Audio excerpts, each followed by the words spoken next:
Western people do not understand energy. The title of today's lecture is Egregores, Energy, and Pattern Recognition.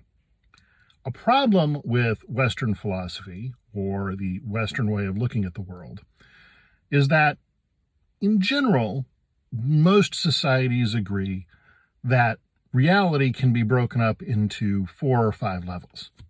The physical, the energetic or sensation, the mental, the akashic or the state of void, and number 5, non-dual light. Western society leaves out the energy part. They skip directly from the vital or the physical to the mental.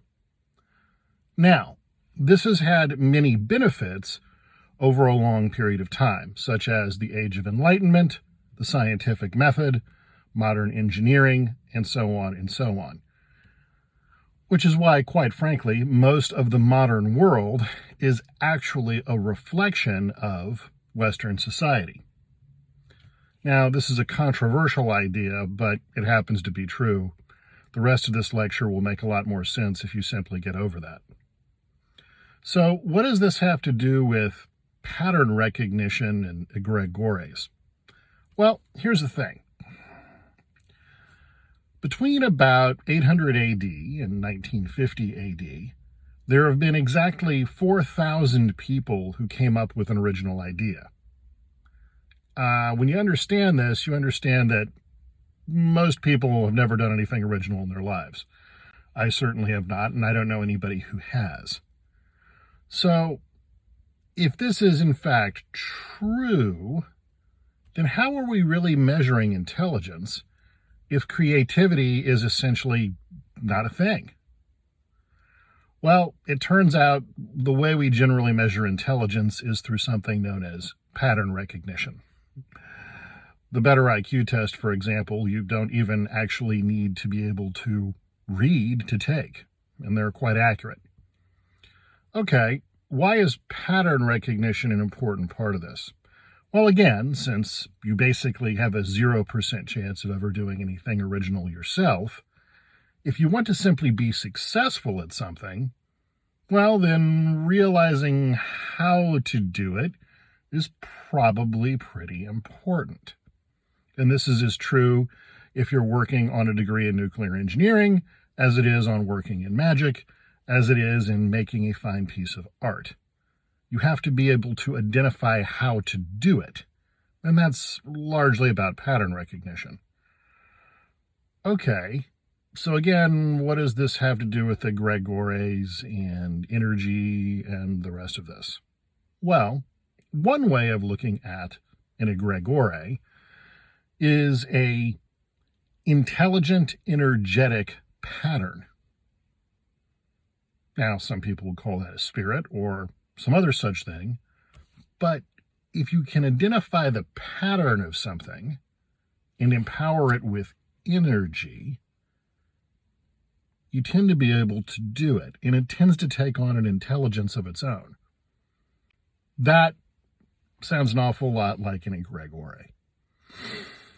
So, again, what does this have to do with why I'm listening to you today? Fair enough. If you want to figure out how to do something, you generally have to figure out its pattern. Whether this is a formula in mathematics or the formula for a successful business, the difference is really only in the details. But enlivening it, giving it a will of its own so that it works quickly and works for you, that takes energy. So, if you want to succeed at something very quickly, what you have to do is you have to create an egregore around it. And the easiest way to do this is to simply find a pattern for something and apply energy to it. Now, again, most Western people, because they don't really understand the concept of energy, tend to have a hard time with this.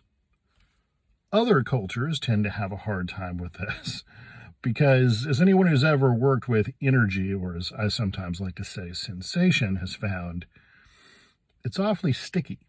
It's very attractive. It's a bright and shiny tool that's hard to step away from. That whole separating your heart and mind thing they talk about in philosophy is basically what you're having to do. So the problem with working exclusively with energy and not mind is that it's hard to get past the sensation of the moment and actually get anything done. So, this is a curious thing. Now, there are ways of letting go or releasing that make it easier to get away from the energy. But the problem with that is, as anyone who's done a lot of the releasing techniques will tell you, is it's hard to get anything done when you're doing a lot of that work.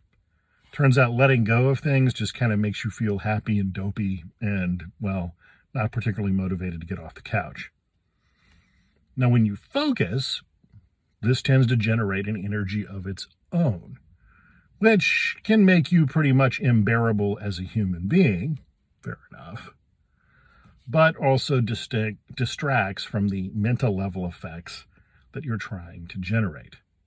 So again, if you're looking to succeed at something, you need to create an egregore about it. And to do that, you have to identify the pattern you're working with and empower it with energy, preferably your own energy. That way the egregore serves you. Now, some people go, well, a more classical definition of an egregore is an empowered thought form that comes out of two people working together, two or more people working together. This is also true, but here's the part that a lot of people leave out. When you're talking about working together on something, that usually means you're trying to achieve something, which generally means you're fulfilling a pattern for making something happen. And by virtue of simply talking to each other, vocalizing, that generates sensation and generates energy. Again, that's how you build an egregore. Now, these things become intelligent over time, and anyone who ever has understood branding particularly well can see how this is a thing. But this is the important part again. If you're looking at the path of manifestation in magic, i.e., making things happen, that is a lot about energy and time and effort and following patterns and, yes, of course, egregores. So, if you would like to learn more about how to do all this, how to empower your life, and how to make things happen on your own terms, go to 60skills.com and check out our comprehensive curriculum. Otherwise, as per usual, train hard and be well.